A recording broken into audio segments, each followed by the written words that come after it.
just arrived in Porto, Portugal, and we're going to be here for a few days, and then we're going to see some of the rest of the northern part of the country here. So we're headed out to find some food. It's about 8:30 in the evening. Seems like a big nightlife spot, so we should be able to find some food. Alright, so we're going to try this little hole-in-the-wall place with the menu of the day. They have the Franceschina sandwich, but I'm not quite up for that tonight. We'll see if I'm going to try bacalhau or something else. So for about half the price of a McDonald's meal in Zurich, we get this lovely bacalhau dish along with bread and soup and wine and coffee. So looking forward to trying this out. This might be the most industrial place I've ever stayed. It's called a box lodge. And basically your room is a plywood box. No TV, no windows. And then you have an ensuite bathroom. But I hear the beds are comfortable, so we'll find out. We're starting this morning with a walking tour of the lower part of the center, headed down towards the waterfront, and we're going to start in the train station behind me for some of the tiles that tell the story of the area.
We are on the very noisy Rue de Flores, but check out the nice flowers on that balcony.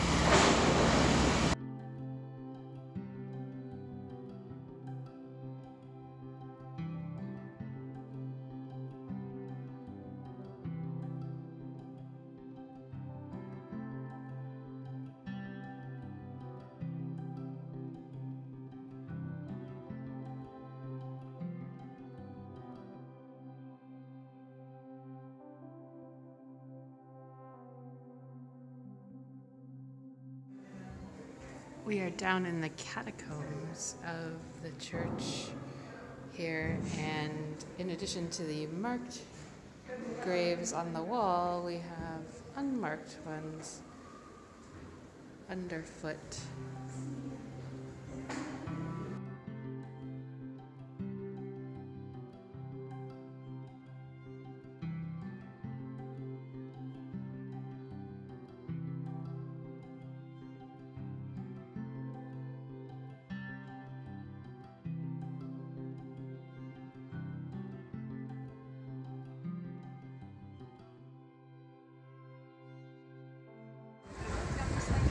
The ubiquitous laundry drying of Europe.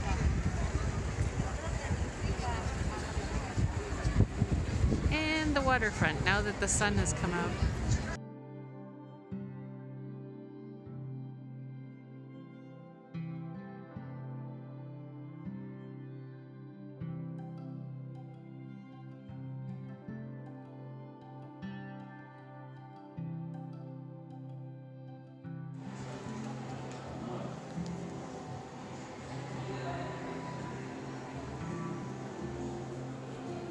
We are at Kalem Cellars, and we're going to take a port tour in about 10 minutes. Alright, a few steps in the educational process here for making port.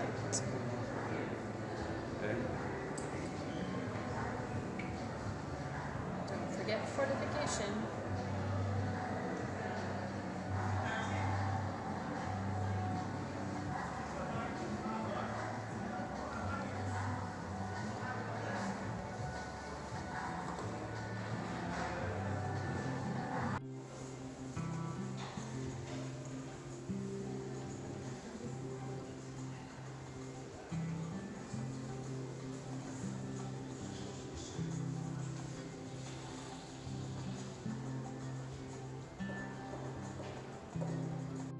Vats and barrels. This is a vat, just a smaller one, but the wine doesn't change. So it's always very dark, tastes like fruit, that's a root.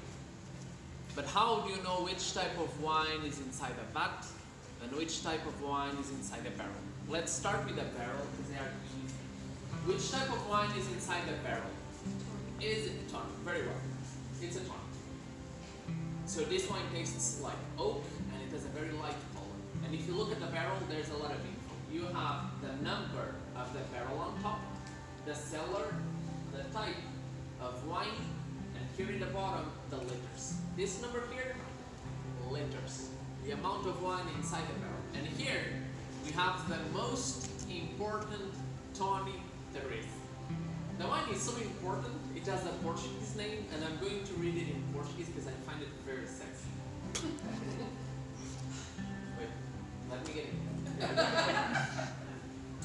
This wine is known as Creator 2000. I don't think I've tried the white port before, but it was just okay. Now we're moving on to the ruby port, and then after that the tawny port. They both smell better.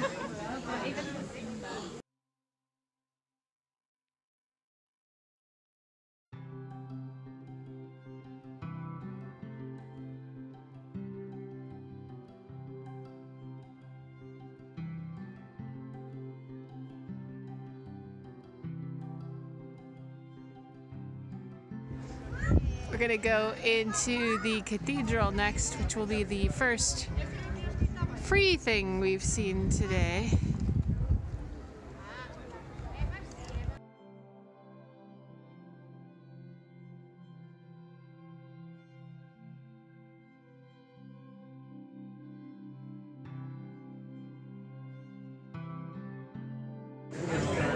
So for lunch I ate a salad so that we could come here at dinner and enjoy the Francescina, or as I like to call it, the 1,000-calorie sandwich.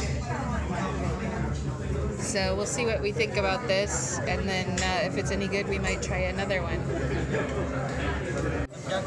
You can see inside that it has 5 types of meat. I think they're all pork, which is never a bad thing. And then it's got melty cheese. The other one has an egg on top. And I'm told the differentiator between each store's Francescina is the dipping sauce below.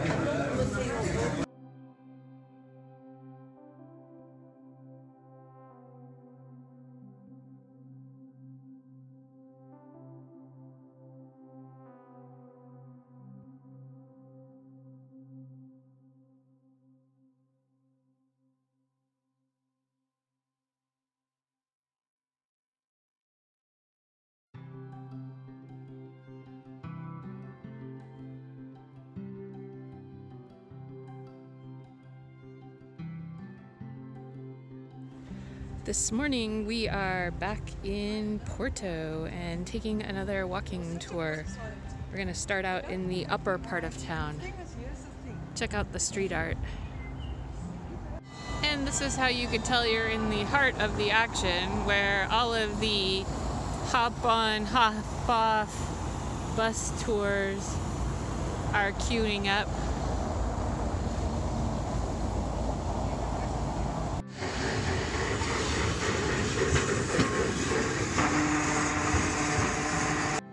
We walked a whole 10 or 15 blocks, so we're taking advantage of the local delicacy pastel de nata and a little cappuccino refresher.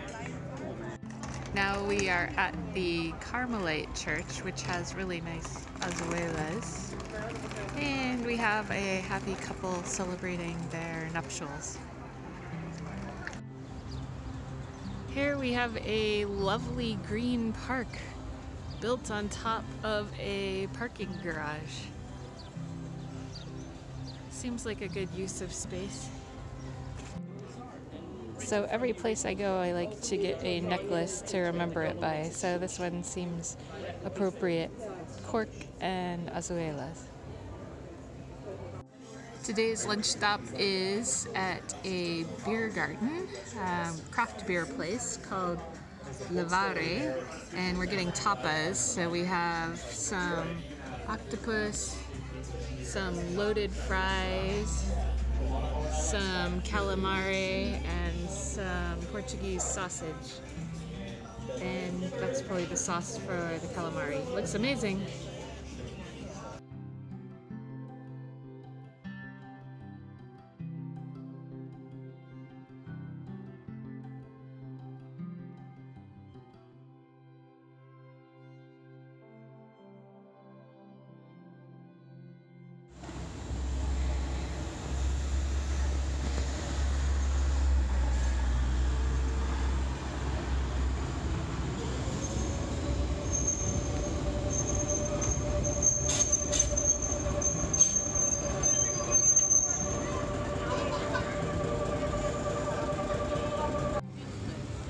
We are in line to get into Livraria Lello, which is allegedly the most beautiful bookstore in the world.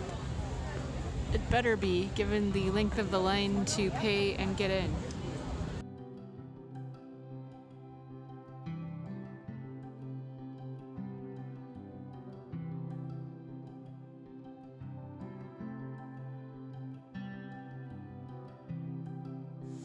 We're at a cafe tonight called Gondorim Baja, and this is a curry chicken dish. And then over here we have a codfish gratin that we're looking forward to tasting. Our second stop after lunch today is the Tram Museum.